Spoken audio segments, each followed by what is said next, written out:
Hail and Mesh's Adventures, welcome to the world of Baldur's Gate 3. So it's me, the Spot King, and today I will show you best builds to beat Honour Mode. Basically, it's new game, this is difficulty level, and based on everything written over here, you basically got one save slot. And this is a mod where every decision matters. So if you try to, for example, jump into a chasm, your character dies. And it's game over. So we played 1 minute and we already died. We need to start everything again. Every choice matters, we can't load the game. That's why it's really important to bring good builds to the table to put dices into your favor. So I will show you 4 builds that I will use on my good playthrough of Honour Mode that I'm streaming live right now. Almost daily, so you can see it on the channel. And we will use these companions, shadowheart, wyll and karlach. So that's our party composition, and this is important too, because composition of shadowheart, wyll and karlach will mostly have good relationship when we're doing good decisions. And we can lean them towards using elite powers. And using elite powers is really important stuff. Basically, when you go into Act 3, I would say that fly action is like super important one. If every character can fly, this will save you a lot of bonus actions and you will have a lot easier time in Act 3. So that's really important stuff, and basically every character should have something like Luck of the Realms to make critical hit on first attack, so you can focus down heavy targets easily, or a lot of low targets, easy targets. So, and let's start with my main character, Paladin. I will explain you how to build this characters, and then I will explain what gear you need and how to play this party so it will work like magic. Okay, so when you're creating Paladin, you want to go with Oath of Vengeance, and for exactly my build, you want to make these stats. So we just dump Dexterity and Intelligence, we got some Wisdom to have some protection from Wisdom saving throws, or just not to have penalty basically, and we want to focus mostly on Charisma and Strength. Strength will be 17, Constitution 14 and Charisma 16. That's because you want to get anti-ethyl hair and other stuff later on, so you can max out Strength, and it will be 22 Strength flat without any potions. On second level, you need to pick fighting style. It will be great weapon fighting, so we can have a lot of damage. About spells, they not really too beneficial for our paladin. You can pick any spell you like. Most of the time, nice stuff to have is to actually get different smites, basically. So you got different damage types in case you need it against some enemies. Most of the time, this paladin will just use normal smites.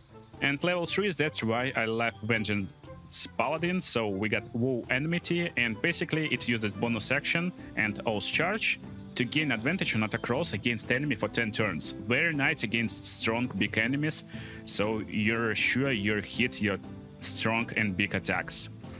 Level 4, that's where we pick in feat, and it's kinda little dilemma here. We can go for Sentinel feat, but I guess on Honour Mode we need Great Weapon Master just to have more damage right now to kill targets faster. So Great Weapon Master is great feat on level 4. Level 5, that's where our Vengeance Paladin getting Misty Step. Great spell, so now you can use bonus action to reposition yourself. Very good at level 5 to just chase down fast enemies and like fast bosses and reposition yourself in a fight. And additionally you get extra attack. Then we get into level 6, and that's a nice level because we get Aura of Protection, and basically we add in our Charisma to saving throws of nearby allies. And while it's nice to go to level 6, actually if you want to build like me, we're switching to Sorcerer right now. So as Sorcerer we got Charisma stats, so we can use some spells too. Most of the time we won't use spells, so just pick any spells with different damage types. Again, if you're facing some enemies that is, for example, not resistant to necrotic damage, you can use necrotic cantrips or other cantrips from other damage types. For spells, kinda same idea, you can pick any spell you like. You won't use a lot of spells anyway, but just to have second magic missile in your party, maybe it's useful sometime. And shield spell as reaction sometimes can be useful, but we will use a lot of spell slots just to use smites. So subclass should be Storm Sorcery. It's only one subclass that can at least do us some favor. And basically we're finishing this build with leveling only sorcerer, and it's done only to get a lot of spell slots. So picking any spells is kinda up to you. We want to use a lot of spells with this build. So my recommendation will be just to pick, again, some different damage types, just pick different spells. So in some situations you got stuff like Ice Knife when you need some cold damage, for example, and cold and piercing, of course. So for class passives, go with distance spell. Sometimes you don't have distance, and twin spell is nice too. On level 8, go for quickened spell, so you can cast spells with bonus action instead of action. It can be used sometime, but again, not too much. And on level 9, we get additional feat. So now, as additional feat, we're going to 2 points in strength. And this will round up our strength to 22 at this point of the game, basically, when you level 9. So that's the build, and we will talk about full item gear later. Let's build our next character. And it will be Shadowheart. So as Shadowheart until level 5, if you're respecting your character at Wizards, you want to change class to Light Domain Cleric. But you can wait until level 5 anyway and then switch your class. So we're picking Light Domain for one single reason: it's best supportive cleric in the game that can save your allies, and we want to use Warding Flare. This will impose disadvantage on attacker, possibly causing their attack to miss, so this will save you a lot of time and make enemies to miss a lot of critical hits even. For early game cantrips, go for like Sacred Flame, Guidance, and Produce Flame. You can use Blade Ward, it's usable too. For Cleric, most important stat is Wisdom, so we're maxing out it at 16. Second stat will be Constitution. You want to be alive to heal your allies. Then basically you can have some points in Strength to inflict some damage with your mace, sometimes some points in Dexterity, so you got a little bit of initiative in fight. But Clerics don't need a lot of initiative because you want to act last, so you can see what's going on battlefield and then heal someone or do some other stuff. That's why I don't like to go into Dexterity too much. So basically we can round up Cleric with something like that, or just forget Intelligence and get 14 into Strength. But after getting your spells from level 5 and getting level 6, you want to change your class again. And that's where build actually begins. So instead of going Cleric from level 1, we're going with same spells, with same abilities. And we're picking class Fighter with defense class. So we're getting +1 armor class. Why are we picking Fighter? Because fighters get +2 to Constitution checks.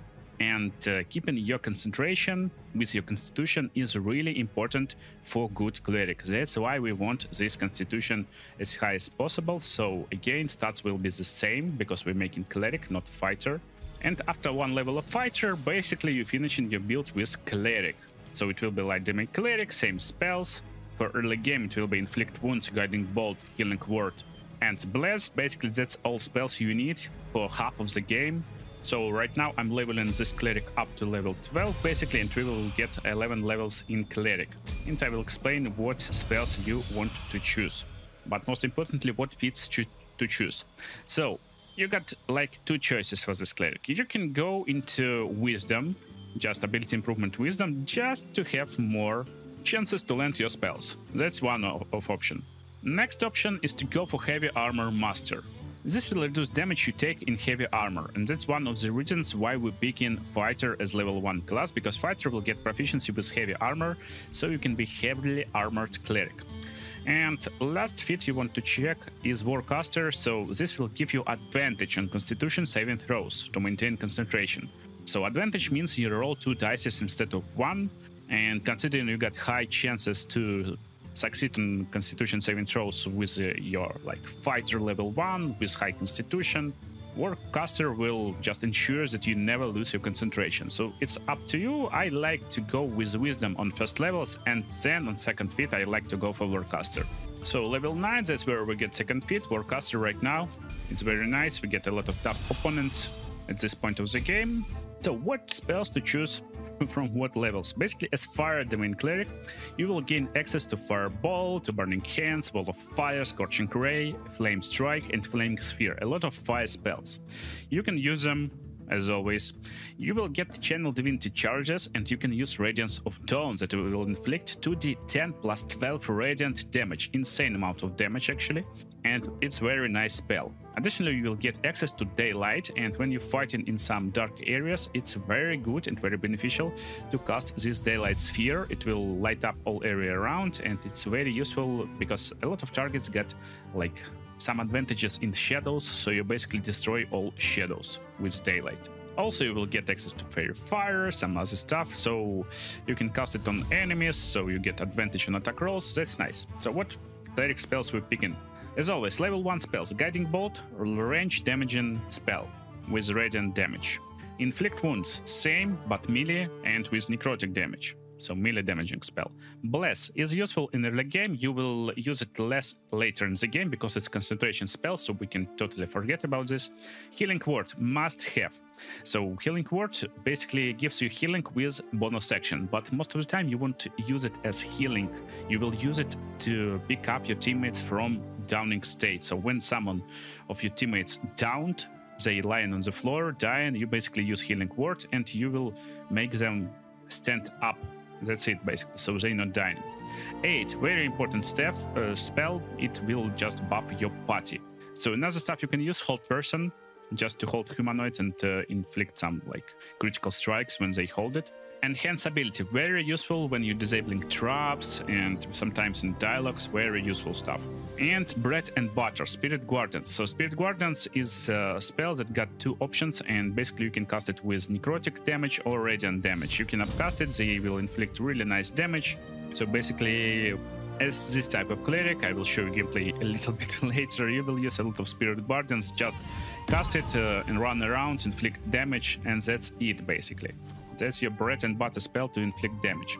So then nice spells is Revivify, just to be ready to revive your teammates if you're not succeed in Healing Word, maybe they died already. Mass Healing Word for same reason, if you need to pick up more than one ally, very useful stuff.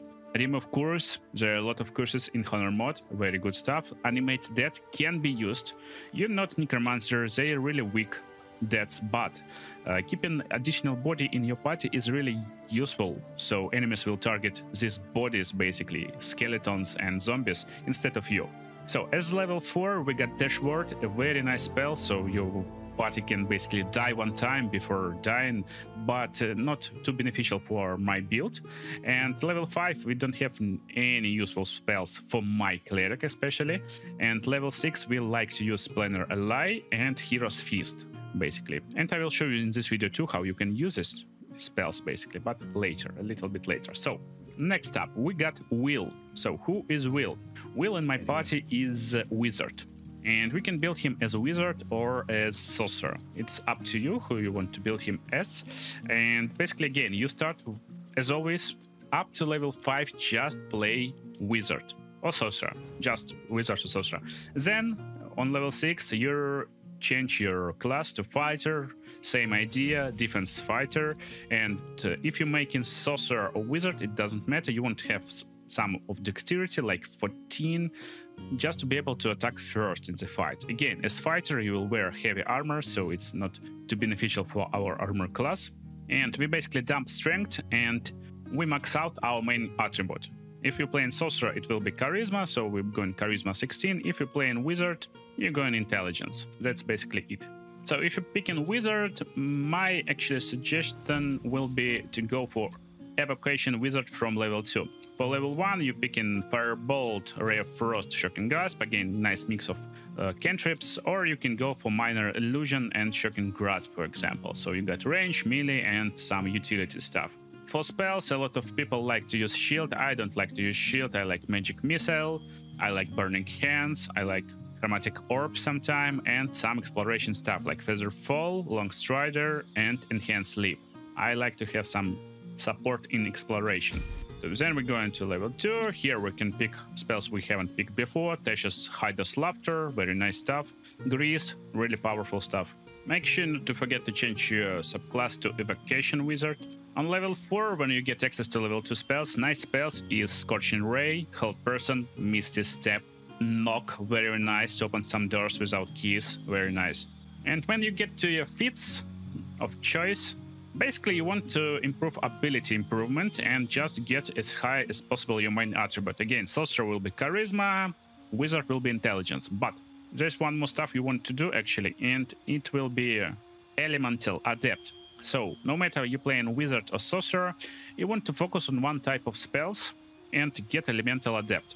So if you're making like wizard like this, so it's evocation wizard, we will focus on fire damage, for example.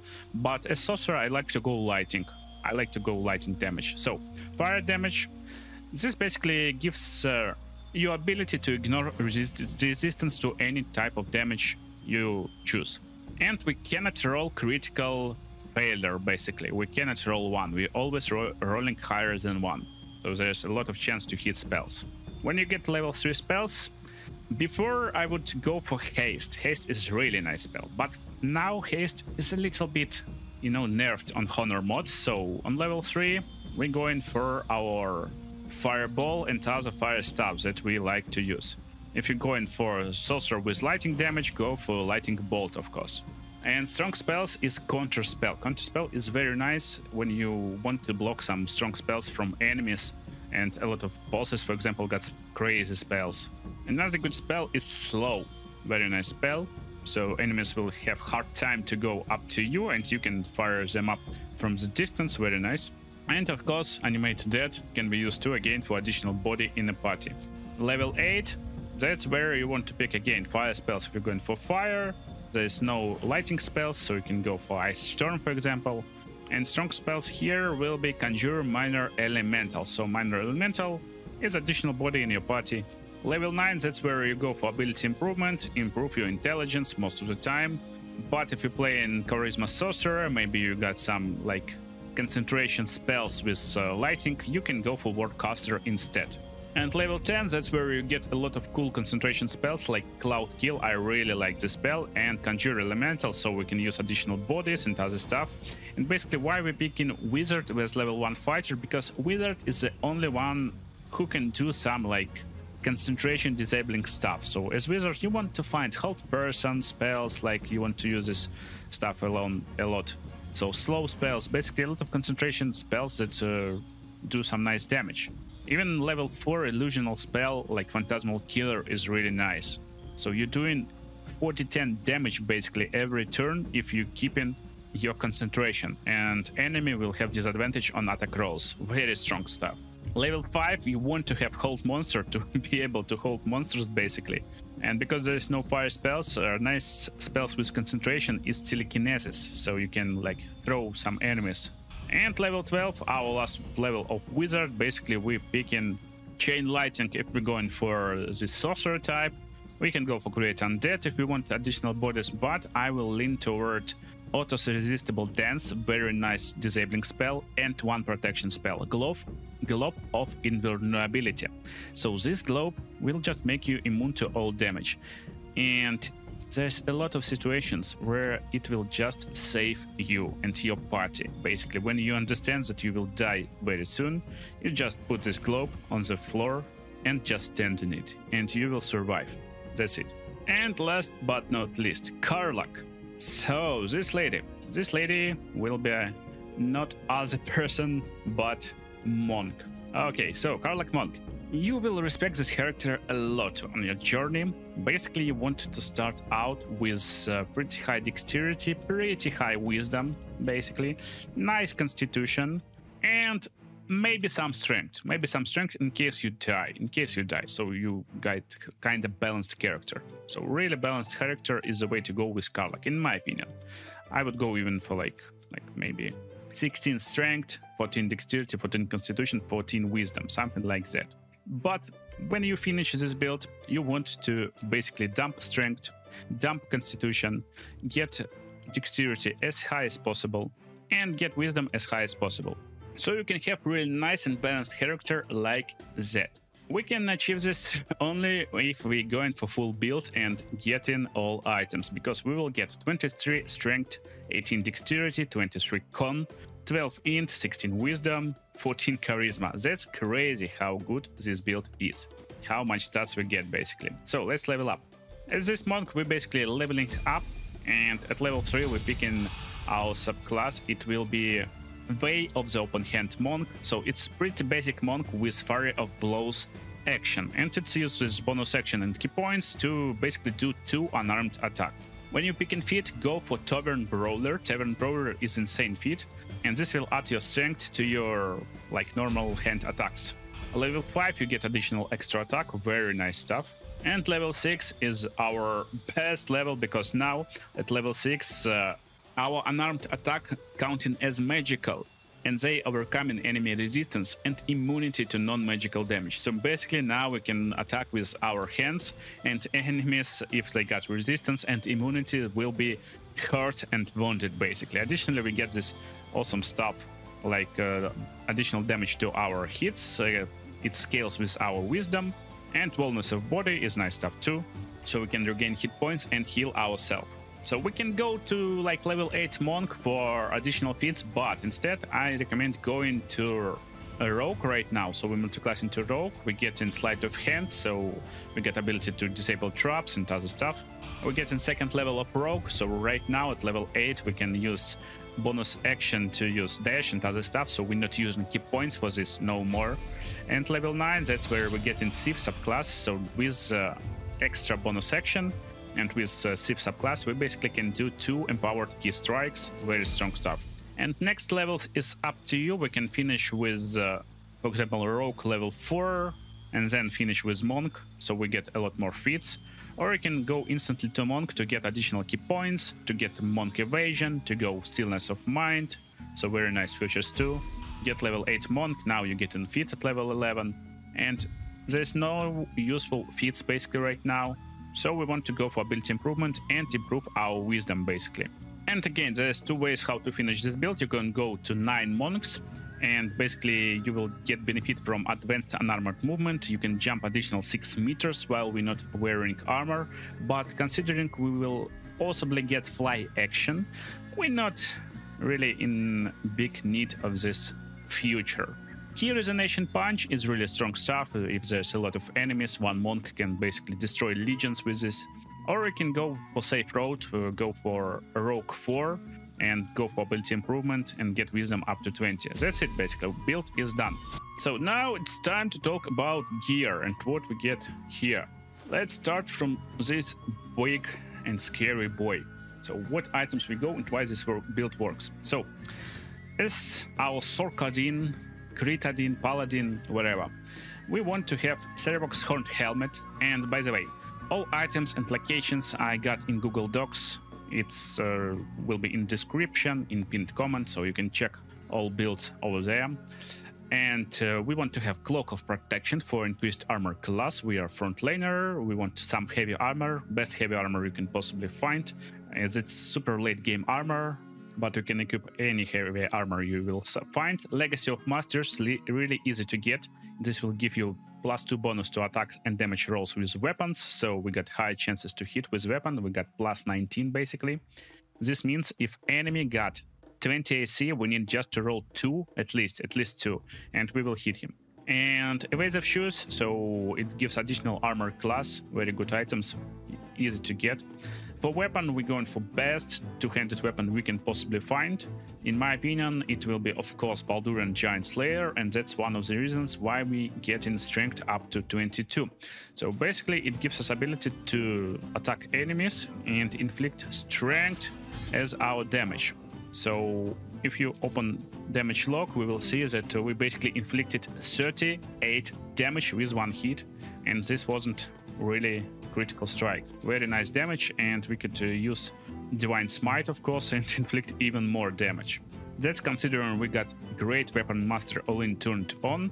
If we turn it off, it will be 10 damage less. So before this, just use any good weapon. I got them in this Google Docs too. And our important bow, that shot. Even when you're not using bow, this will reduce numbers that you need to roll for critical hit. Combined with Cerevox Helmet, basically we will crit when we're rolling 18 or more. So we got pretty high chance to land critical strike, very strong stuff. And when you land crit with this Paladin, it's insane. So for rings and amulets, I go for Sturgeon Subjuration Amulet. You can get it from Surgeon.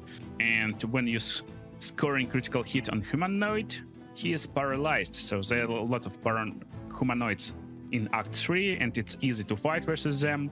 Killers work hard. When you kill creature, your next attack roll will be critical hit, so it's kinda synergized well with this stuff. Basically, you kill one creature, then you hit humanoid, you will paralyze him, and you will crit a lot on him too, with a lot of damage. And Crusher Ring just to get more movement speed. He's pretty like slowest character in our party, so 3 meters movement speed is really nice to have. Basically, everything we need from this guy is Vow Enmity, again to gain advantage on attack rolls against enemy for 10 turns, and Smites. That's why you want to have your Paladin with reactions, and you want to turn on all Smites and ask all Smites. So basically every time you got ability to just attack, you will be asked, do you want to use Divine Smite? And sometimes you just use it after you attack, not before. So how to play this guy? Again, you got this sorcerer stuff. So you got create spell slot and you got create sorcery points.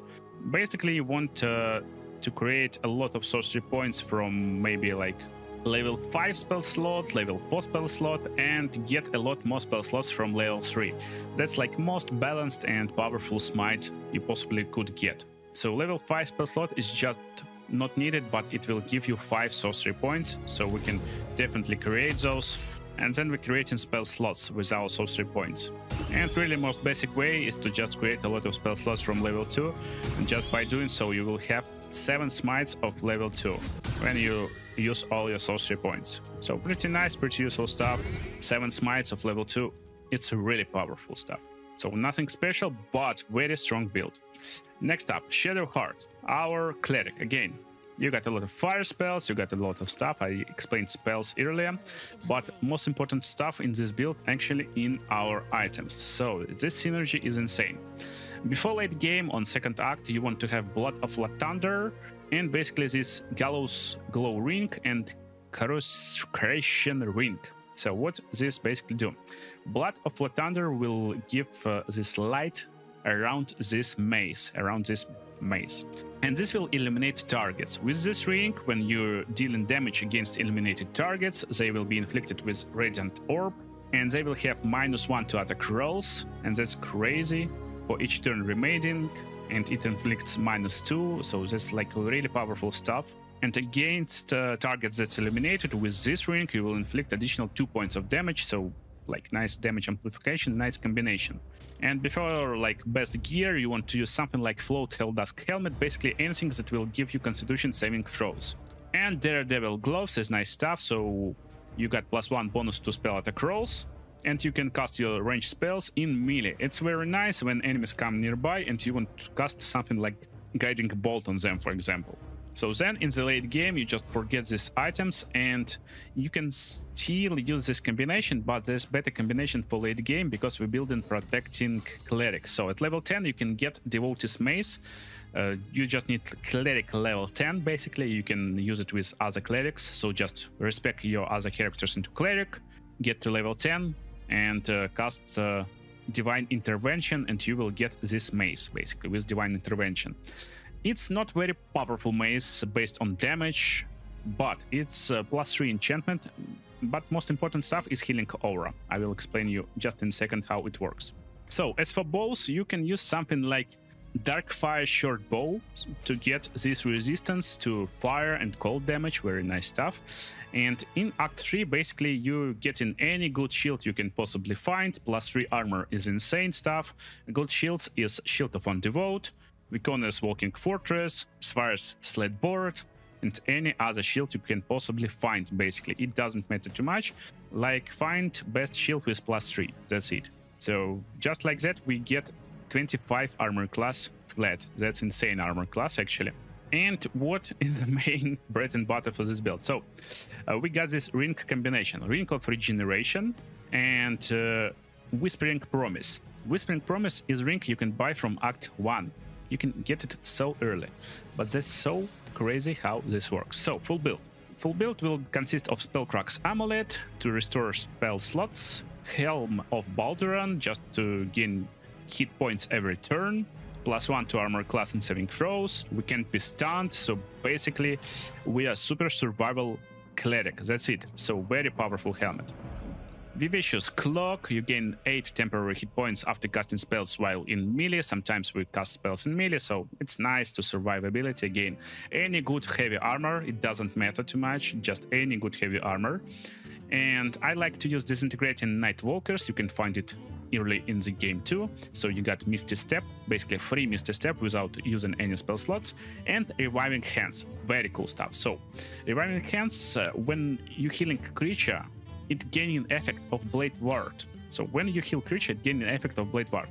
Blade Ward gives creatures resistance to bludgeoning, piercing, and slashing damage, to basically all basic damage types.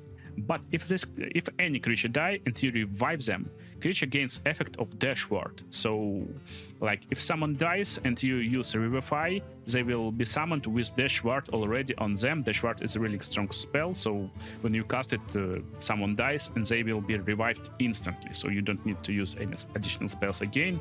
You can just heal them or whatever. So how you play this cleric in the late game? Basically, first of all, you want to use your Planner Ally. So just use Planner Ally. I like Genie, he got Thunder Wave, and he is pretty fat, 161 HP. After you use this stuff, you want to use Spell Slot Restoration from Spellcraft's Amulet to restore Spell Slot level 6. And after restoring Spell Slot level 6, you can use Hero's Feast. So this will give additional health points to every nearby party member. And we got a lot of more health just for casting this spell. And after casting the spells, you want to use 8 as level 5 or level 4, wherever, so we got additional health. So our party is pretty fat right now, really fat, really powerful. And how my combination worked, basically, why I like to use Devotee's Mace. This mace got Healing Incense Aura. So basically, as bonus action on first turn of your fight, you just use this stuff. It will heal 1d4 healing to all nearby teammates. 1d4 is not much, but every time you heal creature, you giving them Bless effect, plus 1d4 to attack rolls. Additionally, you give them Blade Ward effect. So, from the start of the combat, you basically using Spirit Guardians. They will roam around you. So just upcast Spirit Guardians. It's hard to break your concentration on them, because we are fighter level 1. You use this stuff as bonus action, and you just go and fly around. So, as you can see, everyone got Blade Ward right now.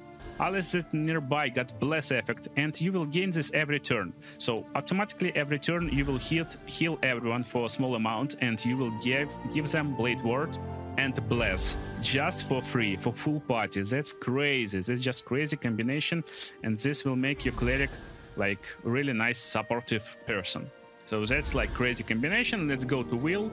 Again, nothing special with Wyll. He basically like Evocation Wizard. So what's cool about Evocation Wizard? You can use stuff like Fireball on your team and they won't be punished for that. So you just cast Fireball on your allies and they won't be affected. They won't get any damage from Fireball. That's why Evocation Wizard is nice, because Evocation spells is fire spells most of the time. I mean, all the time. So nothing special how you play Wizard, basically. You just use best spells, mostly fire spells. You always using Long Strider before fight, so your party will get additional movement speed in the battle. So just always do it. And what you get basically as weapons, as armors and other stuff. So as for weapon, you can use for and go for Bow of Awareness. It's Act 1 bow that will give you +1 to initiative rolls. That's it. So you will have high chance to start fight first. Very nice stuff. Then you can go for Near Misser instead. Near Misser will give you Magic Missile spell, and you can have Hellfire Hand Crossbow for Scorching Ray spell. It's level 3 spells, so basically you can cut them for free. Very nice stuff to not use your spell slots on Magic Missile. In early game you want stuff from Burning House. This will increase damage of Magic Missile, and that's crazy. You will see it in my playthrough, basically. So for like other items, my basic build will be Psychic Spark. You can buy it early on. You will get Magic Missile spell from it, level 1, but you will shoot additional dart when you cast in Magic Missile. Magic Missile is a spell that got 100% hit chance. So when you need to kill some enemies that get just 1 HP, you use Magic Missile. Because when you miss your attacks and the enemy survives, they can basically kill you in Honour Mode. That's crazy. So other build is pretty straightforward. Hood of Weave, +2 bonus to spell save DC and spell attack rolls. This just increases chances to hit like some spells. So for example, our hold monster on Mizora will be with 64% chance right now. But if we lose this +2 from our helmet, it's only 49. So basically a spell save DC, spell attack rolls, very important stuff for wizards. That's why we're going for Cloak of Weave again, +1 to attack rolls and spell save DC. Any heavy armor, same reason, we want to keep our concentration. Most of the time you're using like fireball spells, but sometimes you use wall of fire, and it's really not fun when someone attacks you with basic attack and break wall of fire. With this stuff you can basically cast this wall of fire, you never will inflict damage to your allies, and basically you will have a lot of fun by that. So gloves, it's up to you. You can use +1 to spell attack rolls gloves. You can use other gloves that you will find, so it's up to you.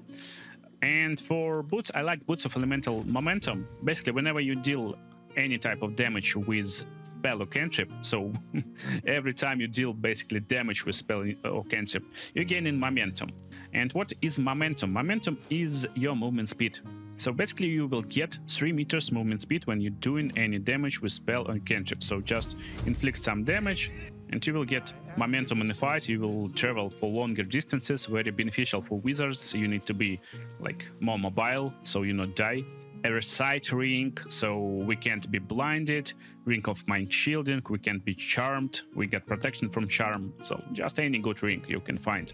So for amulet, you can switch this amulet in late game when you don't need additional magic missile bolts, and instead you can go for necklace of elemental augmentation. So when one of your cantrips deal any type of damage, basically you add in spellcasting modifier to damage dealt. So our spellcasting modifier is 4.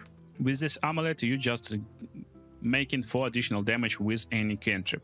And you will use a lot of cantrips late game because there are a lot of mages and you need to kill them with cantrips before you cast spells, because they will use counter spell on you.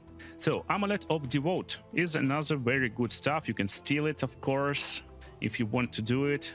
It's not really what good guys doing, but it gives you 2 bonus to spell save DC. And last but not least, again, karlach. So what we got on karlach? Why she's so strong? Because we need to steal 2 items from Act 3, Amulet of Greater Health. You can steal it as early as you get to Lower City in Baldur's Gate, and Gauntlets of Hill Giant Strength. Basically, they give you 23 to Constitution and 23 to Strength. That's it. So they just increase your basic stats. Boots of Uninhibited Kushiga will give you additional Wisdom modifier to your unarmed attacks. Graceful Claws will increase your dexterity by 2, so your dex will be 18, basically. Cloak of Displacement will give you at beginning of the turn cloaks that will inflict disadvantage on on anyone who tries to target you. And Horns of Berserker just add +2 to attack rolls when attacking creatures that's already taking damage, and because as monk you're doing a lot of damage type, basically you got nice attack roll advantage most of the time. So for rings, I like Ring of Protection, early game ring, just +1 to armor class. And there's no good option for second ring in my opinion, but I like True Love's Caress. And I like it to combine with Hirelink, so Hirelink will cast a Warding Bond on us, and we will get resistance to every damage type. So why this build works? Basically because you can use normal attack, and of course don't forget to turn on your passive to inflict some type of damage. Most of the time you will use Radiant, sometimes just psychic damage, whatever. And basically with basic Flurry of Blows, Topple for example, look at the damage. We're doing 52 to 68 damage with 1 Flurry of Blows. You can do it 2 times with bonus attacks. You can do 2 attacks of normal damage with 26 to 34 damage, and that's without Karlach special ability. If you insert the soul coin into Karlach, she will do additional fire damage, so there will be even more damage. So how this party works together? So in the real fight, it's really easy and straightforward. You just go in with 3 melee characters, your cleric, paladin and monk, and just basically destroy towers one by one. That's it. While wizards standing behind and helping with like some supportive magic. Most of the time fireball is best supportive magic. So I will use, for example, this dash action with karlach, so we can travel large distance to these enemies. And because karlach not wearing any armor, so none of these pieces is actually armor, it's clothes. All the stuff is just clothes. We got no restrictions. So let's go and attack Steel Watcher, for example. As you can see, damage pretty nice. But with Flurry of Blows Topple, we can basically destroy this dude in just few hits. And these late game enemies won't be a problem for you. And karlach right now will eat some attack from Steel Watcher, I guess, or he wants to go for my party instead. As you can see, damage is insane. Additionally, cool part that everyone got pretty high AC, so it's hard to hit us. We're evading all of the attacks most of the time. So with Genie, you can basically teleport around. It's very useful stuff. And when you teleport in, you can use Thunder Wave just to push targets. So they will be a lot closer to your party members and they can finish them later on, you see, just like that. Again, as well, you can just use fireballs, or you can use something like fire wall, for example, over here. So when you're using firewall, it's hard for enemies to go through, so you just cut them down, basically. In most cases, I use like hold monster, hold person, fireball, actually. But Cloud Kill is very strong concentration spell too. Strongest part about Cloud Kill, you keep in your concentration, but you can reposition the spell every turn. But it's not evocation spell, so you will damage your allies. Be careful. And we're going to our Cleric finally. So Cleric started fight with Blade Ward on herself because we got this Ring Cloak combination. And as I told you, you want to use Healing Incense Aura to just heal your teammates every turn and yourself and inflict this Blade Ward and other stuff. Right now I can't use it because I just used it in the camp to show you. So instead I will just simulate. Basically you're doing something like that every turn just for free, inflicting Bless, Blade Ward, so everyone got protection from a lot of damage types, normal damage types. And then you just cast your Spirit Guardians, and basically that's it. You coming into mid range and damaging all enemies. You're not too fearful of opportunity attacks. Even if you got hit, you got high chance to like negotiate this like damage and keep your concentration. So as you can see, it's really easy. And the Paladin most of the time acts last. So with Paladin, it's easy. When you last, you got this bless on you, and basically you got a lot of power. So just attack, and you most of the time will just destroy targets in one hit like that. Let's see what this lady will do versus us. So she is critical striked and basically destroyed with 52 damage even without any spell slots. And because we're using Great Weapon Master Alin, we can use Great Weapon Master Attack to attack one more time. So basically in one turn you can kill 3 targets with one action with this guy. And it's nice because he got low dexterity, so he most of the time will have low initiative and he will act last in a turn. So everyone who is not finished, he will finish easily, and even large targets can be finished with smites. So straightforward, easy to play party, but very strong, very powerful, best builds to go on Tactician and best party in my opinion. But even with best builds, sometimes you need extra edge to have your playthrough a little bit easier. And I got 10 tips for Honour Mode for you, and you can see this video when it's ready on the screen right now.